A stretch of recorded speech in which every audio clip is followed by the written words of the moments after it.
Bocita para testa confirmar. Que favor?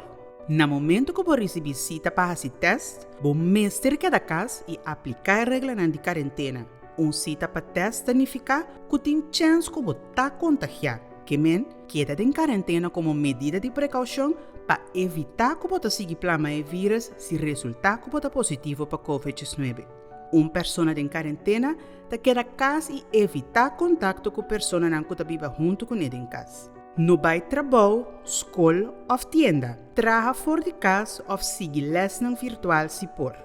Outra pessoa mestra se compra para o hogar e laga isso aqui no balcão de vossa casa. Você não pode receber visita, você não pode comer junto, você não pode dormir junto.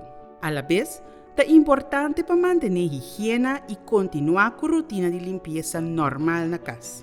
Uma vez a fecha de cita chega, vai estar aqui no horário e localidade indicada. Só para botar e-mail com confirmação de você cita, incluso o QR Code e também uma identificação válida junto com você.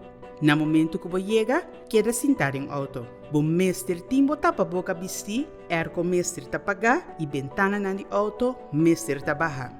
Atenção! Para facilitar o processo de teste, também vamos sentar na banda links do auto, se adiante ou para trás. Ora você chega no turno, logo receber mais informação tocante o processo para esse teste cerca da pessoa que lo hace o teste para você. É importante para depois do teste, você vai cashback mais hora e seguir aplicar a regra de quarentena até no momento que você receber o resultado do teste. Por durar mais ou menos 48 horas, 2 dias, promete que você receber o resultado. Para mais informação, por download e ler o folder que você receber junto com o e-mail de qual você vai cita para teste.